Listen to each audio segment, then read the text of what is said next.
ஆண்டவர் தம் திருமுகத்தை உன்மேல் ஒளிரச் செய்து உன் மீது அருள் பொழிவு செய்வாராக. எண்ணிக்கை 6ஆம் அதிகாரம் 25ஆம் வசனம். இந்திய இறைவார்த்தையோடு டாக் வித்கார் சொந்தங்கள் அத்தனை பேருக்கும் அன்பு வணக்கம். நான் இங்கு ஷீபா ஜான். நான் இறை ஆசிரியருடன் மகிழ்ச்சியா இருக்கிறேன், நீங்களும் மகிழ்ச்சியா இருக்கிறீங்க அப்படின்னு நினைக்கிறேன். ஆண்டவர் தம் திருமுகத்தை நம்மேல் ஒளிரச் செய்து நம்மை அருள் பொழிவு செய்ய வல்லவராக இருக்கின்றார். நாம் அந்த ஆண்டவரை நாடி வருவோம். நம் ஒவ்வொருவரையும் நிறைவாக ஆசீர்வதிப்பாராக.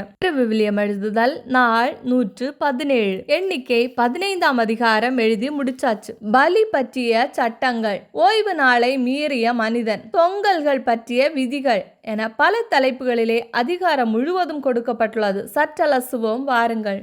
ஆண்டவர் மோசேயிடம் கூறியது, இஸ்ரேல் மக்களிடம் இவ்வாறு சொல், நீங்கள் குடியிருக்க நான் உங்களுக்கு தரும் நாட்டினுள் வரும்போது மாட்டு மந்தையிலிருந்து அல்லது ஆட்டு மந்தையிலிருந்து நெருப்பு பலியொன்றை ஆண்டவருக்கு படைப்பாய். அது நெருப்பு பலியாகவோ வேறு பலியாகவோ இருக்கும். அது பொருத்தனையை நிறைவேற்றுவதாகவோ தன்னார்வ படையலாகவோ குறிக்கப்பட்ட திருநாளில் செய்வதாகவோ இருக்கும். அது ஆண்டவர் விரும்பத்தக்க நறுமணத்தை ஏற்படுத்தும். அப்போது ஆண்டவருக்கு படையல் கொண்டு வருபவன் உணவு படையலாக 10 மரக்கால் மெல்லிய மாவை கால்படி எண்ணெயில் பிசைந்து படைக்க வேண்டும். எரிபலியோ வேறு பலியோ செலுத்துகையில் ஆட்டுக்குட்டி ஒவ்வொன்றுக்கும் கால்படி திராட்சை ரசம் என நீர்ம படையல் ஆயத்தப்படுத்தி வைக்க வேண்டும். ஆட்டுக்கிடாயாக இருந்தால் உணவு படையலாக 10 பங்கு மரக்கால் மிருதுவான மாவை 3 படி எண்ணெயில் பிசைந்து ஆயத்தப்படுத்துவீர்கள். நீர்ம படையலாக நீங்கள் 3 படி திராட்சை ரசம் படைப்பீர்கள்.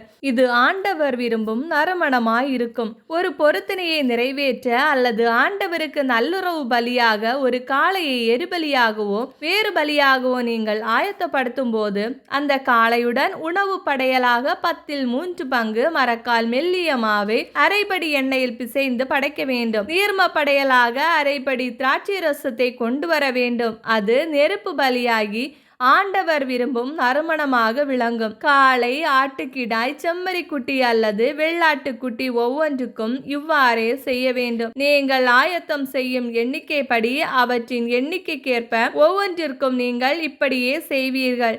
உள்நாட்டவர் அனைவரும் ஆண்டவர் விரும்பும் நறுமணமான நெருப்பு பலியாக இவற்றை இம்முறையில் செலுத்த வேண்டும். உங்களோடு தங்கியிருக்கும் அயல் நாட்டவரோ தலைமுறை தோறும் உங்களோடு இருப்பவரோ ஆண்டவர் விரும்பும் நறுமணமாக நெருப்பு பலி செலுத்த விரும்பினால் அவரும் நீங்கள் செய்கிறபடியே செய்ய வேண்டும். சபையில் உங்களுக்கும் உங்களோடு தங்கியிருக்கும் அயல் நாட்டவருக்கும் ஒரே விதிமுறையே. உங்கள் தலைமுறை தோறும் என்றுமுள்ள விதிமுறை இதுவே. உங்களோடு தங்கியிருக்கும் அயல் நாட்டவர் ஆண்டவர் திருமுன் உங்களை போன்றே இருப்பார். உங்களுக்கும் உங்களோடு தங்கி இருக்கும் அயல் நாட்டவருக்கும் ஒரே சட்டம், ஒரே நீதி தீர்ப்பு. ஆண்டவர் மோசேயிடம் கூறியது, நீ இஸ்ரேல் மக்களிடம் சொல்ல வேண்டியது, நான் உங்களை அழைத்து செல்லும் நாட்டுக்குள் நீங்கள் வந்து அந்நாட்டின் உணவை நீங்கள் உண்ணும் போது ஆண்டவருக்கென உயர்த்தி படைக்கும் படையல் ஒன்றை அர்ப்பணிப்பீர்கள். முதல் மாவிலிருந்து பிசைந்து செய்த ஓர் அடையை நீங்கள் உயர்த்தி படைக்கும் படையலாக அர்ப்பணிக்க வேண்டும். போரடிக்கும் களத்திலிருந்து வரும் படையல் போன்றே அதை நீங்கள் அர்ப்பணிக்க வேண்டும்.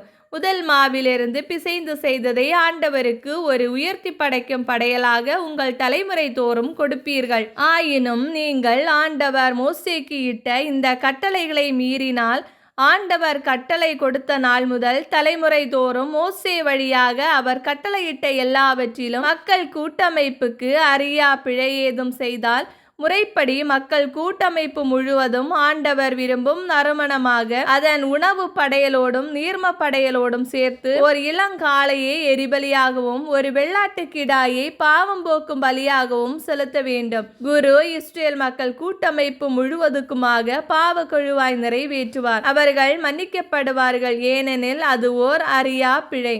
அவர்கள் தங்கள் படையலை ஆண்டவருக்கு ஒரு நெருப்பு பலியாகவும் தங்கள் அறியா பிழைக்காக ஆண்டவர் முன் பாவம் போக்கும் பலியாகவும் கொண்டு வந்து விட்டார்கள். இஸ்ரேல் மக்கள் கூட்டமைப்பில் உள்ள அனைவரும் அவர்களிடையே தங்கி இருக்கும் அயல் நாட்டவரும் மன்னிக்கப்படுவார்கள், ஏனெனில் மக்கள் அனைவருமே இந்த அறியா பிழையில் பங்கு கொண்டவர்கள். அறியாமல் ஓரால் பாவம் செய்தால் அவன் பாவ நீக்க பலியாக 1 வயது வெள்ளாட்டு ஒன்றை படைக்க வேண்டும்.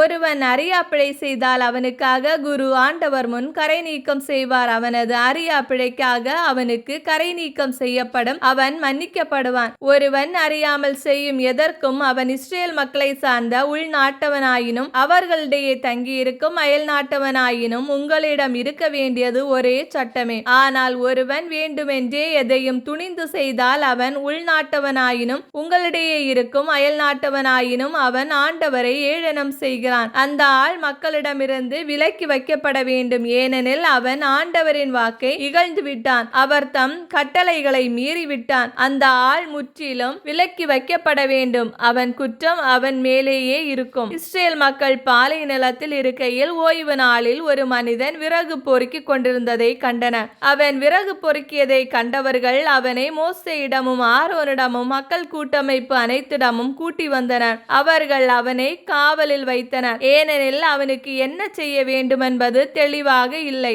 ஆண்டவர் மோசேயிடம், இந்த மனிதன் கொல்லப்பட வேண்டும். மக்கள் கூட்டமைப்பில் உள்ள அனைவரும் பாளையத்துக்கு வெளியே அவனை கல்லால் எறிய வேண்டும் என்றார். மக்கள் கூட்டமைப்பில் உள்ள அனைவரும் அவனை பாளையத்துக்கு வெளியே கொண்டு வந்து ஆண்டவர் மோசேக்கு கட்டளையிட்டபடி அவனை கல்லால் எறிந்தனர். அவனும் செத்தான். மேலும் ஆண்டவர் மோசேயிடம் கூறியது, இஸ்ரேல் மக்களிடம் நீ பேசு. அவர்கள் தலைமுறை தோறும் தங்கள் உடைகளின் முனைகளில் குஞ்சங்கள் செய்து ஒவ்வொரு குஞ்சத்திலும் ஒரு நீல நாடாவை கட்டச் செய். நீங்கள் ஒழுக்கம் கெட்டு நடப்பதற்கு ஏதுவாய் உங்கள் இதயங்களும் உங்கள் கண்களும் விரும்புவதை பின்பற்றாமல் நீங்கள் அவற்றை பார்த்து ஆண்டவர் கட்டளைகள் அனைத்தையும் நீங்கள் நினைவு கூர்ந்து அவற்றை செய்திடவே இக்குஞ்சம். அதனால் நீங்கள் என் கட்டளைகளை எல்லாம் நினைவில் கொண்டு அவற்றை நிறைவேற்றுவீர்கள். உங்கள் கடவுளுக்கு அர்ப்பணிக்கப்பட்டவர்களாயிருப்பீர்கள். உங்களுக்கு கடவுளாயிருக்கும்படி உங்களை எகிப்து நாட்டிலிருந்து கொண்டு வந்த உங்கள் கடவுளாகிய ஆண்டவர் நானே உங்கள் கடவுளாகிய ஆண்டவர். இவ்வாறு எண்ணிக்கை 15ஆம் அதிகாரம் நிறைவு பெறுகிறது. மேலும் என்னென்ன பொறுத்திருந்து பார்ப்போம். இந்த வீடியோ பிடிச்சிருந்தா லைக் பண்ணுங்க, உங்க ஃப்ரெண்ட்ஸ் அண்ட் ஃபேமிலிக்கு ஷேர் பண்ணுங்க, உங்களுடைய கருத்துக்களை கமெண்ட்ல சொல்லுங்க. இறையோடு உறவாட எங்களோடு இருங்க. மீண்டும் சந்திப்போம். அன்புடன் உங்கள் ஷீபா ஜான்.